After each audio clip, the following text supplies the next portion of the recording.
Now, where in the world did we ever get Easter to celebrate Jesus' resurrection? Have you ever wondered about that? I bet most of you have never thought about it twice. You know why? Because everybody's always done it. Your mommy and daddy did it. Their parents did it. Grandma and grandpa did it. Great-grandparents did it. You do it because everybody else has done it all your life. You just kind of go along because everybody else has done it, right? All right. But where did it come from? Did the thought ever cross your mind? First of all, let me make a statement here that's going to blow your mind. Do you know that Easter Sunday cannot possibly be the day of the resurrection? You know why? Easter never falls on the same date year to year, right? It can't be the day of Jesus' resurrection. I'll tell you why. Look at the screen here. For example, let's go back 5 or 6 years.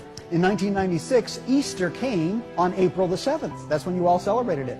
The next year, 1997, it came on March the 30th. The next year, 1998, it came on April the 12th. Last year, it came on April the 3rd. This year, it's going to come on April the 23rd.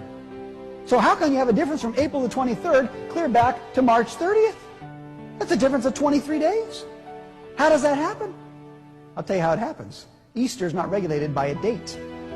Easter is regulated by the solar system. You know why?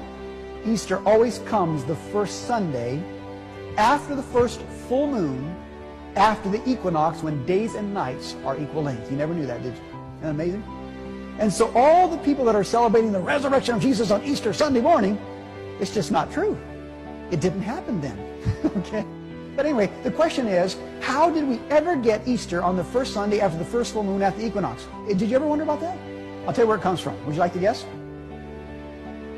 It comes from Babylon. You're right. Everything goes back to Babylon. I don't care what it is. In Babylon, they had a goddess of fertility. Her name was, interestingly, Ishtar. I-S-H-T-A-R. That's where we get our word Easter from, was this pagan goddess of fertility. If you doubt this, by the way, go home tonight in your encyclopedia and look up Easter in your encyclopedia. It'll tell you the whole story that I'm going to tell you right now. It's in every history book. And what they did, this goddess of fertility called Ishtar, they worshipped her in the springtime. You know why? Because everything was coming to life. And she was the one that caused all life and everything to grow anyway. So they thought she got very active in the springtime. So they honored her always on the first Sunday after the first full moon, after the equinox. That was Ishtar's day, because she was the goddess of fertility, the goddess of reproduction. And you know what happens, folks? They took that then, and they celebrated this day of her in her honor, and so did Medo-Persia, and so did Greece. In fact, Greece had her under another name called Venus. You ever heard of Venus before? That's Ishtar in Babylon, the same thing. And then you go to Rome, and Rome had this, and folks, the same thing. You come to Constantine. Constantine, about 300 years after Jesus, says, hey, we got all these pagans out here, and they're worshiping Ishtar on the first Sunday after the first full moon after the equinox. You know what? Jesus rose from the tomb in the springtime. It was Passover time and so on.